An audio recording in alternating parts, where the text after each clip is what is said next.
And romance is such a big thing in the marketing world. And so I'm also kind of like at a loss in a way because I'm like, how do None of the I big market flashy this? tropes work anymore. There's Yeah. none of them. And so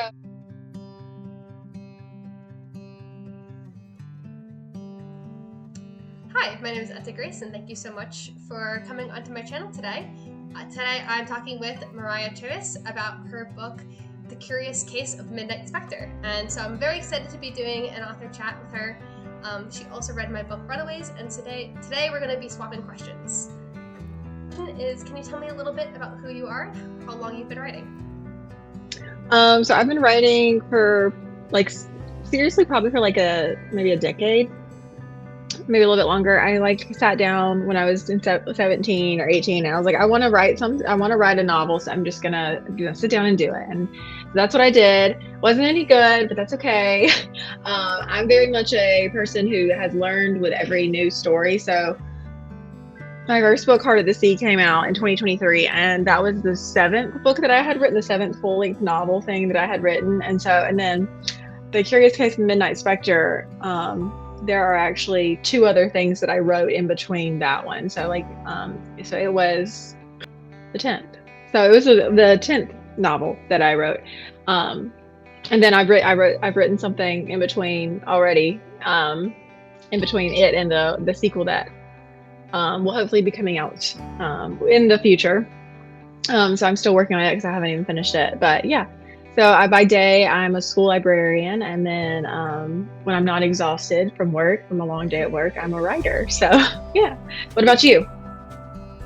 That's very exciting. I always love the school librarians and all the great recommendations that they gave, and that's awesome that you've written several novels between each one that's coming out. That's always great practice. Mm-hmm. I've been writing seriously since I was a little kid. I've been writing a lot since I was a little kid, but I first started taking my writing seriously in college. I wrote one book before this, and then Runaways is the first book that I'm going to be publishing. So That's exciting.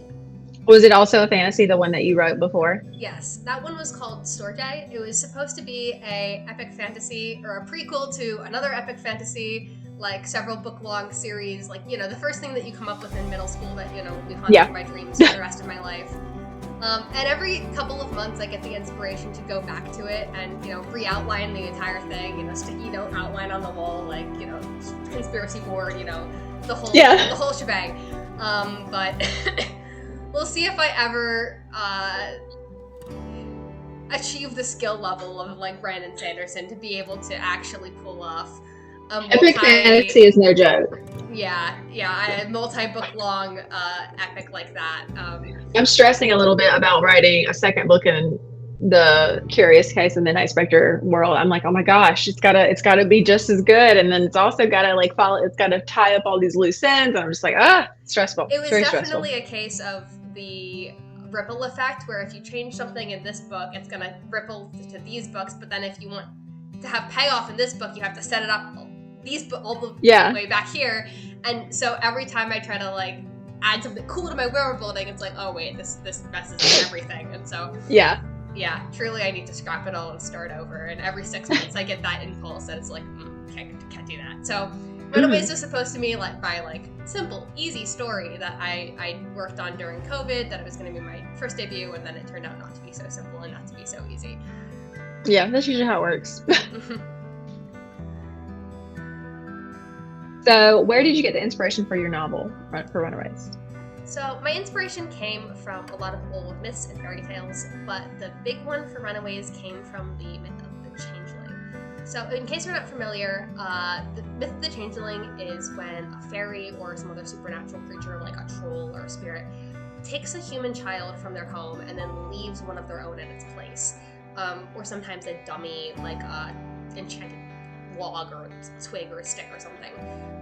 And then at a certain point in the future, that child is found out either by the parents or because they choose to leave and go back to the Fae realm. But this story really has no consistent lore from, you know, country to country or from time period to time period, and it never really explains why the fairies steal children, what do they need them in the Feyrealdom for, and why they choose to leave these doppelgangers. But this myth always fascinated me, and so I wanted to build my own story that could somewhat explain these questions and put them together. And then I just started pulling somewhat indiscriminately from all the other myths and legends that I had been reading, you know.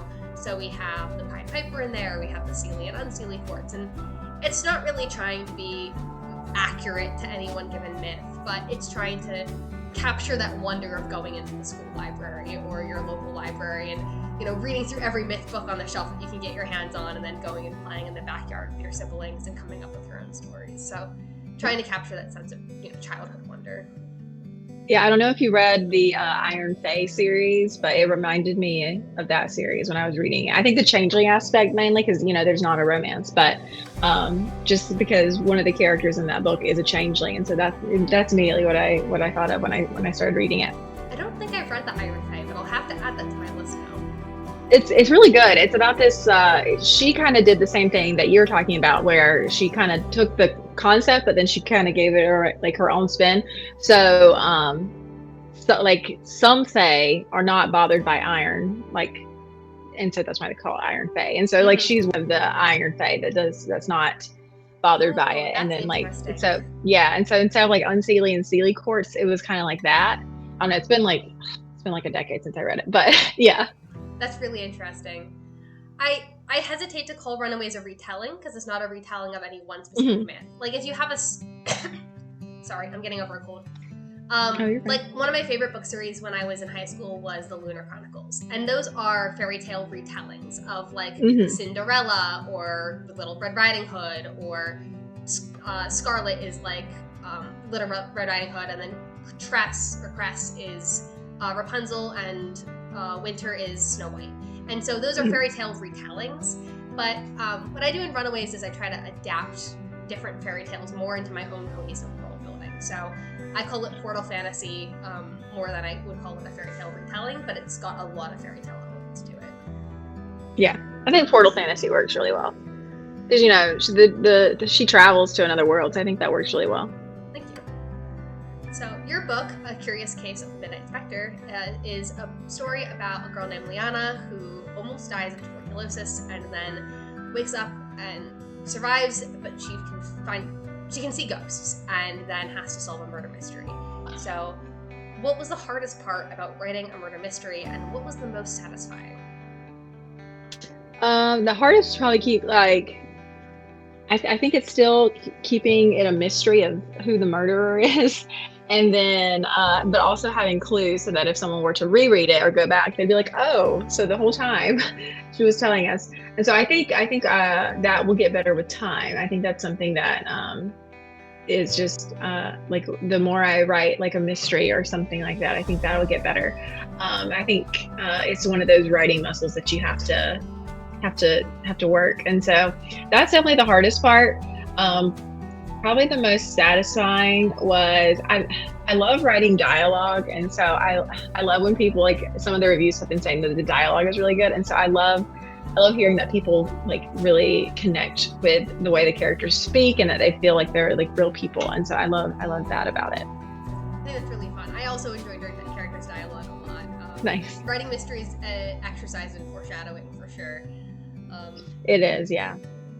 And you have to outline it a lot. Like, I mean, I'm a pantser at heart, and so I kind of had like the bones of it, and then having to go back and like sprinkle in these things and figure out what the clues were going to be, and, you know, it's very much an outlining process, which is different for me, and so that was a good practice in writing too. Will the sequel also be a murder mystery, or is it going to be a different kind of mystery, or will it be a different genre altogether? It's going to be a mystery. I do have a mystery. I have a mystery set, so it'll be a little bit different though. I don't know if murder mystery, but there's a mystery going on. I'm very excited for that. Yeah, I'm excited for it too. I just need to write it. Finish writing it. I just started back work, and so like I get home and I'm so tired because it's working in a school. And so like the beginning of the year is so tiring. So I'm still getting into the groove of it. And I just started a new school too. So I'm still getting through it. So I wrote like 200 words the other night for it. And I was like, this is a win. It's a win. It's not zero. Yeah, of course. All progress is good progress, especially with the start of a new school year and a new school. That's got to be super intense. So congratulations with that. Oh, thanks. All right, so you're self-publishing your book. So what has been the best and the worst part of your self-publishing journey? All right, I will start with the worst so that way we can end on a positive note. Yeah. I'll say that the worst part is that there's some frustrating growing pains, especially with marketing, just because there's a lot that you don't know when you first start out. And so when you come across a skill, especially a soft skill, that you haven't built up yet, you just kind of have to do it badly for a while and throw spaghetti at the wall until you find something that sticks. And when it comes to writing, like, you can do all of that behind the scenes. You can just keep editing and just not post stuff until it's ready, and like it's fine. And the only person you have to experience that with is yourself. You can hide all of the messy work behind the scenes.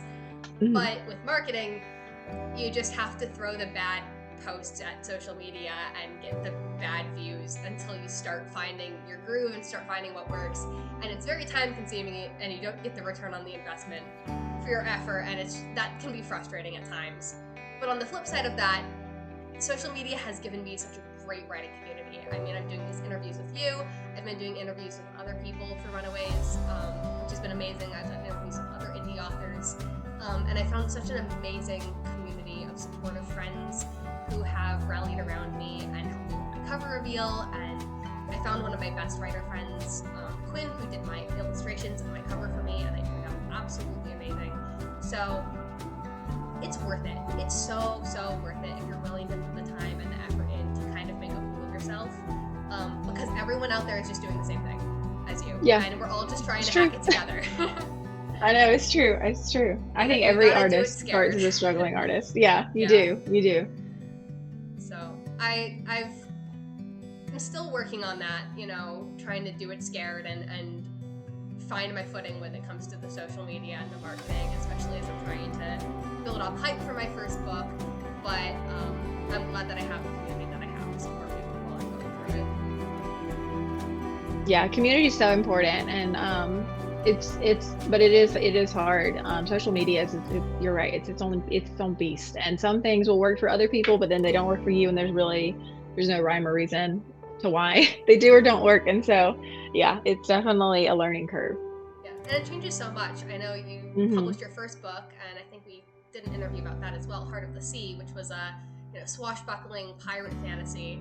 And so I'm sure the social media tricks that you used for that have changed from the things that you're using now for this historical fiction book that's set in England in the 1890s. So yeah, it's a very different world.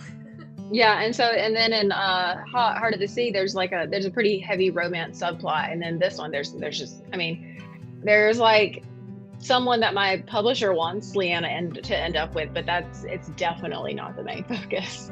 It's her love life is definitely not the focus of the whole thing.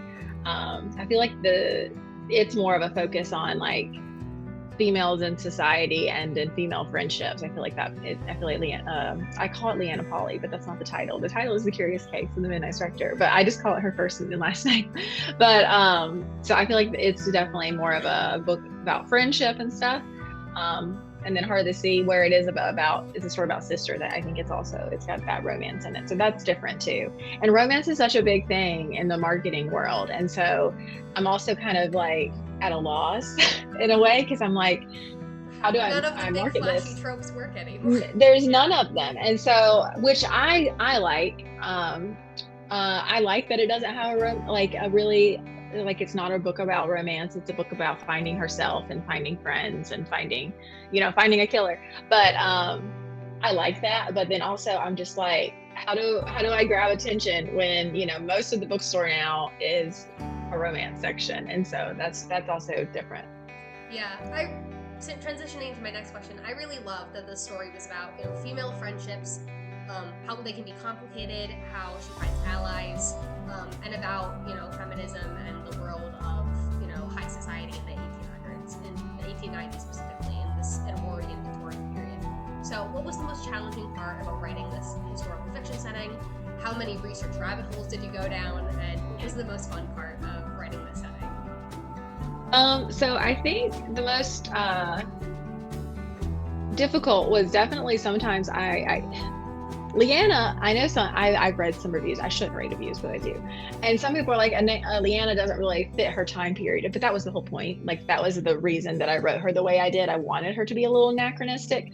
Like life and death, when they're talking about her, for people who haven't read the book or read the blurb, the life and death are personified. And so for when they're talking about Leanna, sometimes they'll mention things like she doesn't really fit in with this time period. And I did that on purpose. Like, I didn't want her to fit in with that time period. I wanted her to point out things that a lady in the 1890s would not have pointed out in the 1890s. Like, she's very anachronistic in that way, which I liked about her. Which, it was the suffragette movement too. So there were some women that were that were drawing attention to the inequalities of men and women during that time. But I think Leanna, in her world, she's very much focused on just, her group, her society. She's not really necessarily focused on women as she is to an extent focused on women as a whole, but she's really concerned with the women that she knows and how they see themselves, how she sees herself. And so, like, making sure that came across in a way that I wanted it to, which wasn't,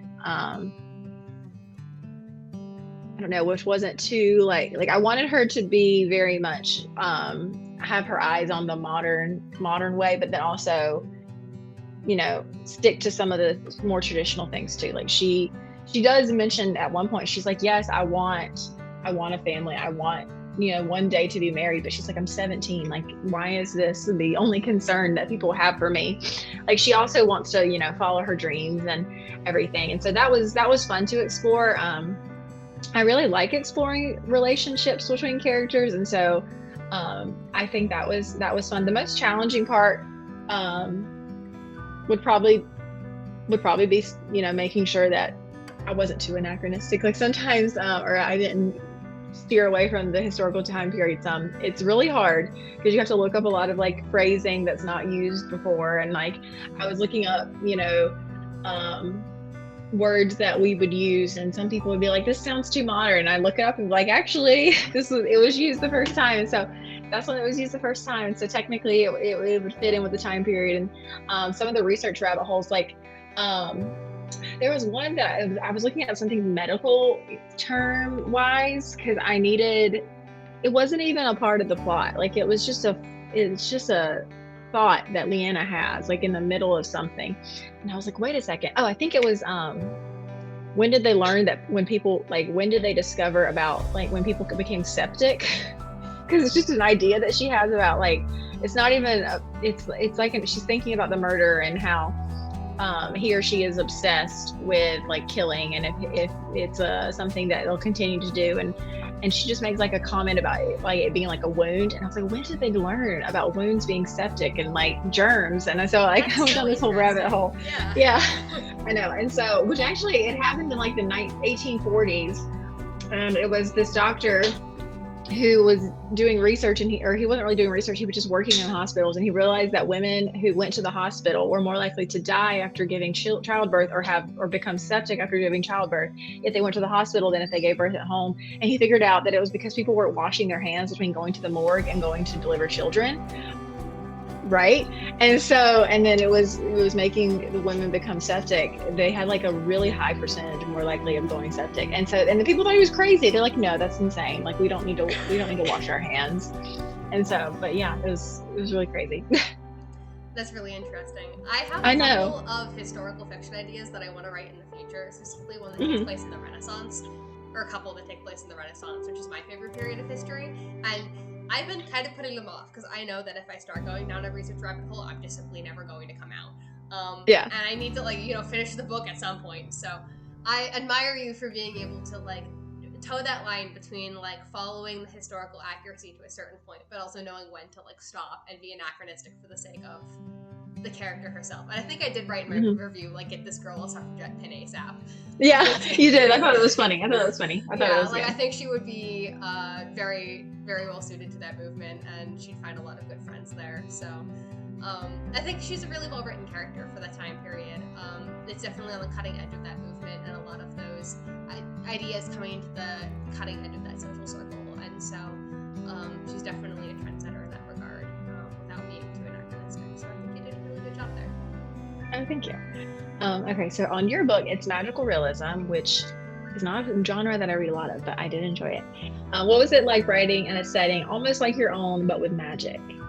So I didn't actually think of the book being magical realism before you wrote this question, and then you pointed it out, and I was like, wait, you're kind of right. But yeah, I spent my childhood like looking for fairies in the woods in my backyard, and so I wanted the story to feel that same way. Like you could wander into your backyard or into the woods and just stumble into a mysterious otherworld hidden under everyone's noses. So I tried to do this by blending extremely realistic elements, specifically Hannah using the scientific names of plants and animals in fairyland to ground herself back to reality and be like, I'm not going crazy, I'm not losing my mind. But at the same time, mixing that with the magical folklore that we know from, myths and legends in the real world, and tying them together like that. So I wanted to kind of create this feeling where everything is magical if you give it meaning, and there's magic in the mundane if you know where to look. If you pay attention to pretty sunsets, if you pay attention to, the way that the clouds form, if you pay attention to how the leaves fall, if you pay attention to, wild berries growing on the side of the street, you can find magic in those things. Because that's the kind of whimsy and wonder that a childlike perspective can give you, and I think that's something that the world needs more of. Yeah, you definitely did it with names too, which is a fairy thing where the value of names. But I really found it interesting when her sister, or her changeling sister, she like goes away from using her name, and I thought that was very interesting to like put the magic and the value of your name. I just thought that was really, really interesting. It like I said, it's like a thing about fairies, but I hadn't seen it done in that way, so I thought that was really good too. Yeah, and that was something I definitely wanted to reflect in the prose of the story itself, that the changeling, when she abandons her name, it's not just reflected in the dialogue, but it's reflected in the prose of the story itself. And so this is another thing, the chapter headings also changed. So the point of view character in question is a mirror, and that mirror breaks, and then when she finds herself again, that mirror turns whole. And so I wanted to kind of illustrate that dynamic, that between her identity and her name changing throughout the course of the story, and then Hannah's own naming magic, in that she understands names and she understands her sister's identity, and she also understands the names of the plants and animals around her. Yeah, it was, like I said, it's different for fairies right now. I don't know if we were recording when we were talking about that, but it's different. And so, different's not necessarily bad. I think especially for people who, especially younger, because it is middle grade, right? And so I think for like younger readers, I think it would be good to like introduce them to, that mythical, magical feeling without having to worry about the content of the book. And so, yeah, I think that's good. Yeah, it's a clean, lower YA, older middle grade book, in the sense that there's no romance, but it's, and no swearing, but it's definitely a little dark for being a middle grade YA book. So I had a little trouble categorizing it at first. I understand that. I have a story that I've written, and I queried it for a while as YA, and then like I was querying it, and just the topics that are in it are very like, yes, young adults go through it, or teens go through it, but then also I was like, I don't know, I feel like this would be better for an adult audience. And it's like this book that sits in this really weird limbo. And so there's some stories that do that, and it is hard when, like with publishing especially, is all, we're talking about social media, it's all about, telling people like what category your book's in, what tropes your books go in, what age group do your books go in, what stories does it mirror, and all these things. And it's just like, sometimes I just want you to be like, this is good, I put my heart and soul into it, please just read it. Talk about finding your target audience, but it's easier said than done. And like, it's a historical fiction, but you also have magical realism elements in it too, with Yeah. life and death being personified, and that's not something you see a lot in historical fiction. So, do you want to talk a little bit about why you chose to characterize life and death this way, and about their roles and the other supernatural elements of ghosts in the story? Yeah, so the story, Leanna's story began as a short story called Ghost at Midnight. And when I pitched it to the publisher, I had pitched actually like 4 novellas, just like following her around, her spot in England. And then I wrote it, and they're like, well, we really like it, but we think it could be longer. You can make the whole novel out of it, at least one of them. And so I extended it. But when it was just a short story, you don't really have to explain as much in short stories. Like short stories, it's just like people just accept the lore as is. But then when I was expanding it, I was like, well, if I'm gonna, in my brain, it was like, I'm gonna make it a novellas, so I need something that's gonna connect them all. And so my thing to connect them all was the reason she can see ghosts and she can see supernatural things. And so I was like, what if she almost dies, and then life and death kind of have a hold over her at the same time? And I was like, and it would be fun to like personify them.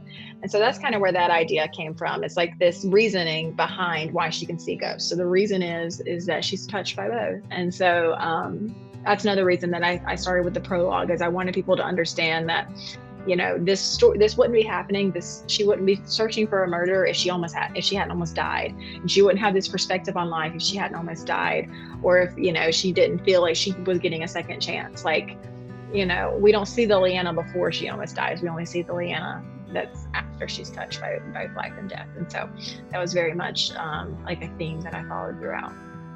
It's a little bittersweet to think about that if she hadn't almost died of tuberculosis, Jenny's murder would have never been avenged, and that nobody would have cared about this murder, and that she could have just gone through her life living as somebody that lived up to other people's expectations and not who she really wanted to be. So there's a different, other bittersweet ending out there that we don't get to see because she had this ending instead.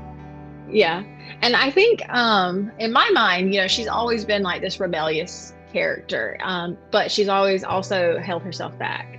Like, because there are characters who kind of give us a glimpse into the girl that she was before, like her friend Katrina, but then she'll be like, but what about when we did this? Like there's always this thing where she's pointing out all these rebellious things that she used to do, these things that made her uniquely who she is. And then there's other characters that, they're friends with her. They like her for who she was and who she is now. Her brother, the way he treats her, all these people, they're showing us who she used to be. But then they're also reminding us that something has changed, like something about her is different. And that's why it's just, it's the growing pains of life. It's the young adult teenage journey. You're changing and everything's changing. People around you are changing. Some people are going on this direction. You're going this direction. And so, yeah, that's always fun to explore. And I feel like this book is very YA, which I like. I like that it's very YA.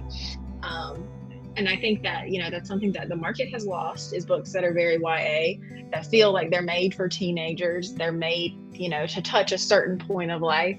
And so that was fun to do too. It's just, to really tap into that. Like there's been some reviews that have said like, she's kind of immature. I'm like, well, she's 17, like, or so like, I did that on purpose. Like she acts like that because she thinks that she's the only one who's right. Like, have you met a 17-year-old who doesn't think that everything they say is the right way? Like I said, I work in a high school now, and we had a girl come in the other day, and she was talking about something to one of the girl who works in the library with me, the instructional or the technology person that works in the library with me. And she was like, listen, sometimes you just have to be the bigger person. And she's like, I don't want to be. I'm like, yep, that's exactly what 17-year-olds do. She's like, I'm the child. And she's like, yeah, but sometimes you have to act like an adult. She's like, but I'm the child. And I'm like, see, it's like, it's this weird place of life. And so, yeah, it's really fun to explore that. So. Yeah, that's definitely a fun dynamic. And you see that a lot, like you said, with her and her friend, Katrina. I really like their dynamic in the story, and it's fun to see, like, the, not quite flashbacks, but the little references to, incidents that happened in the past, and you're like, what happened there? Yeah, I know, those are fun. And so I think sometimes those would be fun to explore, to write stories. But then I'm also like, well, that was then. Leanna's a different person now. So, but it's just fun to, to hint at those things. So yeah. All right, so you changed POV a few times in the novel. Why did you decide to write the book in this way, and how did it affect outlining or however you drafted the book? So this is kind of a complicated question because originally I did not. Originally the book was just from Hannah's point of view. She's the protagonist. She's the older sister who goes looking for her younger sister Cecilia. After Cecilia goes missing on the night before Halloween, and so Hannah goes storming into Fairyland to rescue her from the Pied Piper. And so originally this was supposed to be, a short, sweet little kid's book. I told it to my siblings to bribe them to help me weed the garden. And after I wrote 2 drafts, I sent it to my beta readers, and they wanted a lot more sibling drama. They were like, what's Cecilia's perspective on everything that's going on? What's Tegan's perspective on everything that's going on? We want more angst.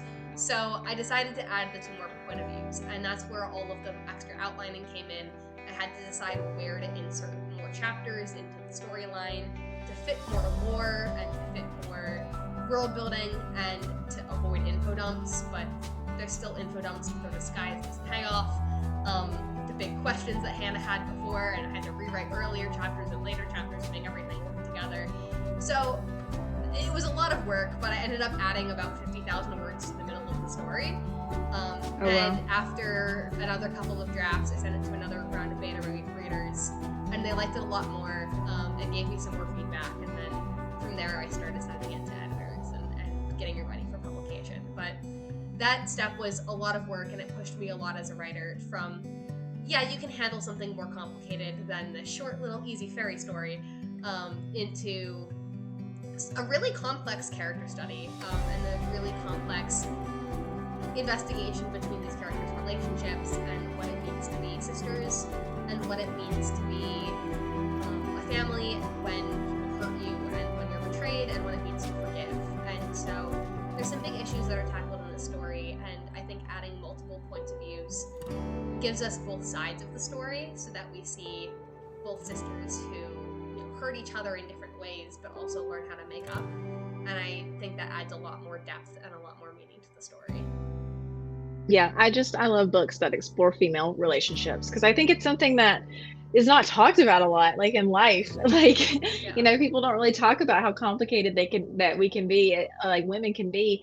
I think sometimes when they do, it's in a negative light, and I think that that's just a narrative that it's really hard to change. But I love when a book does it right. Like I don't know if you know who Lori Langdon is, but she wrote Dune with Carrie Corp. It was a dual written book, and when she was publishing it, they were like, well, what about if you make the relationship between the women catty? And they're like, but that's not what it is, like that. And so they're like, it's a friendship. And so I love books that do that. And so especially sister stories. I mean, this is another my first book was a book about siblings and sisters, and so I obviously like sister stories, and so I like the dynamic.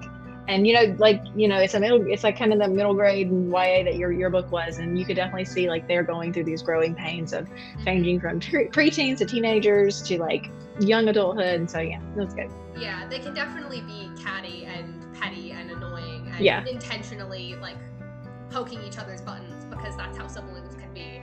But it's because they love each other, and at the end of the day, like they make up because they love each other, and despite the fact that they give each other the silent treatment for 2 weeks, they eventually like hash it out and have a big argument and hug it out.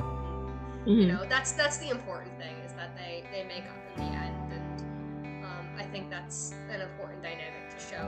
And the sisters are my favorite characters, and I had a lot of fun writing them. Yeah, sibling dynamics are fun to explore because I don't think anybody's is the same, and so but then there's also like things that are the same for everybody. Like it's funny. My husband's an only child, and so like he doesn't get it sometimes, like the sibling stuff. And so I don't know if I've ever written a book where the person is an only child.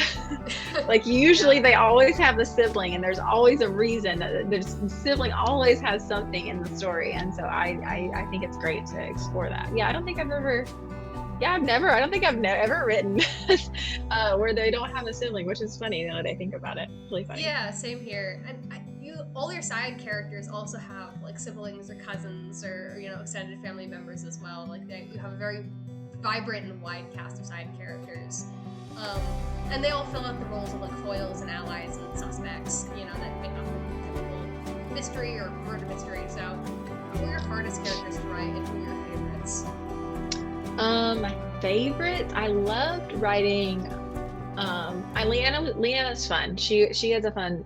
She was I feel like she was definitely like a comfort character when I was drafting this. Like when I was I was in the middle of my edits for it, like my developmental. We went through a few stages of developmental edits because it did start as a novella, and so like when I was going through those, I felt like Leanna was a comfort character. Like I felt like really safe when I would go back to that draft. I don't know if that makes sense, but like I felt like she was. I knew who she was. I was very tapped into who she was as a character, and so it was very safe to write her. I feel like it was easy to write her because I just had an understanding of her. Like I knew the direction she wanted to go. I knew the decisions she would make and why she would make them. So she was very easy to write.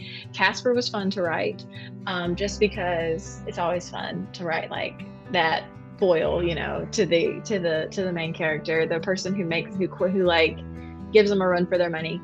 And so August is fun to write, just because of the sibling dynamic. My hardest one, I'm trying to think. These characters came to me pretty simply. Trying to think of my hardest one. I think maybe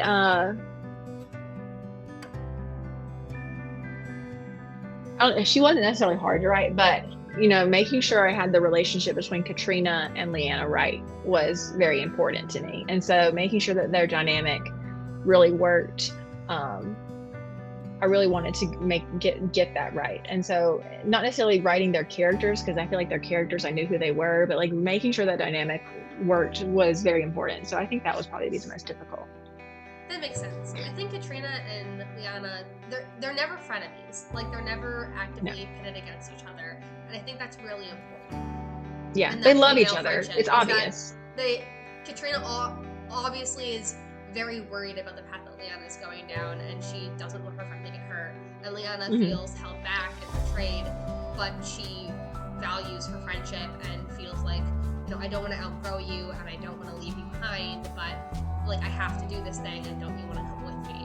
And that tension arises between them, but they never become enemies or frenemies because of it. And so I really like that dynamic between them, and I think you did a really good job like walking that balance. And same with like Leanna and her brother too. Like her brother wants to be overprotective of her, as every older brother does, or every older sibling does. And Leanna's like, no, I can do this all by myself. But she's a 17-year-old who thinks she knows she can rule the world. So that dynamic is, you know, also really authentic in that it's realistic and wholesome. But you know, they both just want to look out for each other, and she wants to support him and make sure that he's safe. And keeping good company, and so trying not to spoil things, but you know. Keeping good company. You know, company's always, especially in that time, who you associated with is so important. So and especially in their high society, because of, you know, the nature of who the killer was and how the investigation is going. You're just gonna have to read the book to find out. So, I know, there's just so many complicated things. Yeah, you're writing questions for a murder mystery book when I've read it, but I can't share spoilers. It's so difficult. Yeah, so. I know, that's another thing about marketing it. It's so hard because you don't want to tell people like who the killer is, but then it's the whole thing. It's complicated. There's a red herring. I can't tell you which one it is, but there's a red herring in there somewhere. Just read it. You're gonna like it. I promise. So. You also have a large cast of characters. Did it ever get confusing keeping up with each of them, and which of the hardest was to write and why? It was. So once the girls reach the fairyland, they adopt a large cast of like mentors and friends who help like train them and get them up to speed as to like how fairyland works. And so they're all pretty distinct from each other. I tried to give them all very memorable personalities, that way they'd be fairly distinct from each other, and gave them each their own chapters, so that way you could get to know them each individually before they entered the main cast. The hardest to keep track of for me was the animal companion, Kit Kat, who is a weasel, Kit Kat wasn't a weasel originally. Originally, when Hannah sets out, I have her take their pet dog, Willow. And I was like, oh, Willow can track Cecilia down. That would be so realistic. Like, she's using her dog to, like, find a missing person. And Willow's her companion, and that would be such a cute animal companion to have.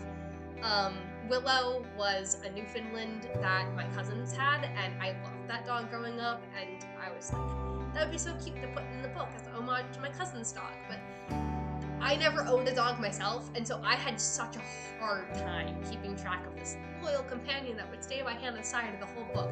Every other page, I was losing the stupid dog. So Willow still exists in the story. Willow still exists, but she stays at home, and when the mom and dad go out looking for Cecilia, she goes with them all. And so, you know, Willow's still doing her job. She's looking for Hannah, or for Cecilia, but she's doing it off page. And I still wanted Hannah to have an animal companion, but I'm like, this thing needs to be some kind of wild animal that, like, was trained in fairyland, like, be a scout or something, that could, like, pop in and pop out of the story whenever I need it to. And just, like, eat it off the page and then bring it back when it's convenient. So I decided on a weasel, because weasels are very tiny mammals that kill prey that's much larger than them. And so one of the villains is the Pied Piper, and he commands a large swarm of rats. Similar to the story of the Pied Piper of Hamlet. He brings a swarm of rats out of Hamlet. So I wanted a small predator that would be cute and kind of pet-shaped, that would be able to still hold his own in a fight, be sneaky, be able to steal things if I needed him to, but also be able to attack rats if he needed to hold his own in a fight. And so I landed on a cute little weasel that Hannah adopts pretty early on in the book, and then he can just pop in out of nowhere. And so he was the hardest to keep track of, but he's also probably one of my favorites now. So I'm very excited to make merch out of him because I think he's cute. Yeah, it's so funny. You talk about animals, and, you know, there's a cat in my book, and you're right. It's like sometimes you'll just have to be like, wait, where did they go? And you just have to keep up with them. And it's not like, as writers, they don't tell you how hard it is. They don't tell you how hard it is just gonna be able to, like, to place characters in a scene. Like we don't talk about how hard it is to, like, oh yeah, why were they standing over there 5 seconds ago and now they're over here by the window? Like, you can't do that. They can't teleport. And so that's something that I have to be very cognizant of when I'm writing, is like where people are, where characters are. And so the animals, definitely, if you add a companion, you have to keep up with them pretty religiously. So the blocking is a real challenge.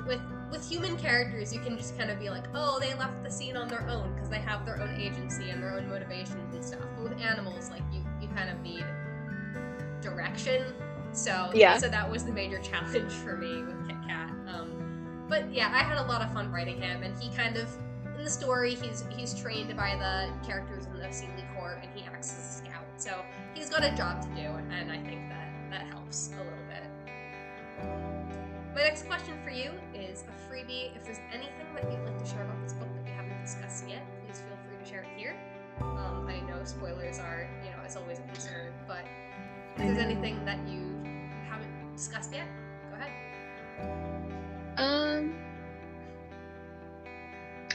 I don't know. I talked about life and death some, but time also makes an appearance. So, and in the novellas that I originally wrote, time, hope, free will, like, I personified all of those, and so I'm really excited to, like, explore those in another story about these characters. Just because I think it's so fun to personify those things. So if you're a person who likes personification, then I think you'll like this one. Some people said that they wish it had more supernatural elements, but I like how much I do like how much I did with them. And I should talk about the things that people like, not the things people don't. But it's so hard sometimes, and I shouldn't look at reviews, but I do, unfortunately. And but I don't know if there's anything else. If you like cats, Leanna's a cat lover, so I wanted to give justice to cats. So, because so many people are cat haters, and I don't understand it. And so, one thing about Stan is he is a male tortoiseshell. Just some fun fact. And male torties are very rare. They're only 1 in 3,000. And so I did that on purpose. I wanted him to be rare, and I also did it because I didn't want him to get other cats pregnant. And so male torties are infertile, and so they cannot get other cats pregnant. And so I was just like, yeah, we'll just make it so he can't. And so I made him a male tortie, so because I didn't want to have to worry about kittens running around on top of a cat. So yeah. That's a very funny choice, but I love that for him. He's gonna be such a fun character. I have a male cat of my own. His name is Pippin. He's a tuxedo cat. He's appeared in some of my vlogs and live streams before. He's very rambunctious and likes to climb on my computer and eat all my cords, so that is why he's not in my office currently. But sometimes he makes appearances, and he's very cute and also very rambunctious. So I always appreciate when there's cat representation in the story. We had a male tortie when I was we had him from when I got when I was 8 years old, and he lived for 17 years. And so tuxedo cat, and tuxedos are great. And so yeah. That's sweet. Do you have anything about your book that you would like to share? Well, I'll add that freebie too. Anything extra? It has illustrations. It'll have 8 full-page black and white Oh illustrations. wow. I worked with one of my writer friends, Quinn, who's an illustration and graphic design, like concept art major, and we worked together to create 8 full-page illustrations from different scenes in the story. And so I'm very, very excited to be able to share those. Quinn also did my cover, and they all turned out so amazing. They've got beautiful, like, black and white painterly contrast. If you've ever read A Monster Calls, very much in that style. And nice. I'm very, very excited to share those. I'm going to be starting to share those in the upcoming weeks. So most YA books don't get illustrated. Some middle grade books do, but most YA books don't.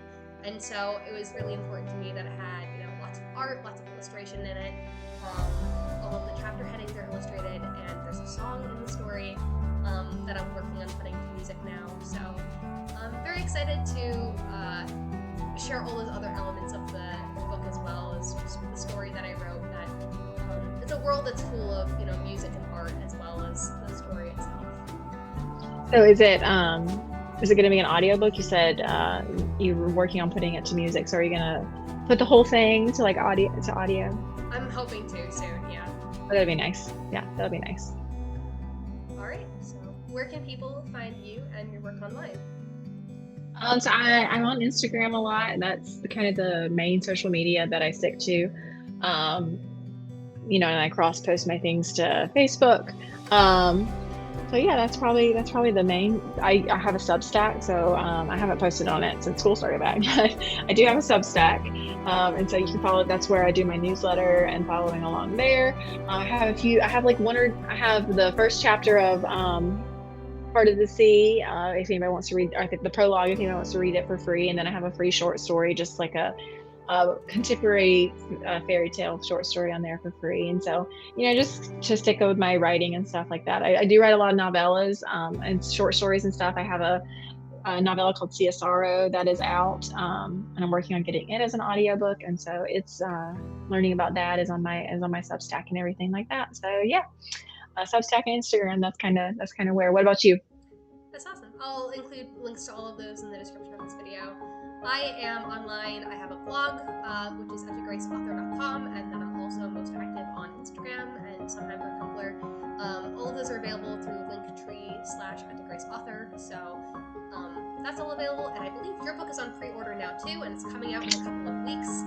It is. And my book is on pre-order as well. Ebooks are available right now, and prints will be coming soon, very soon.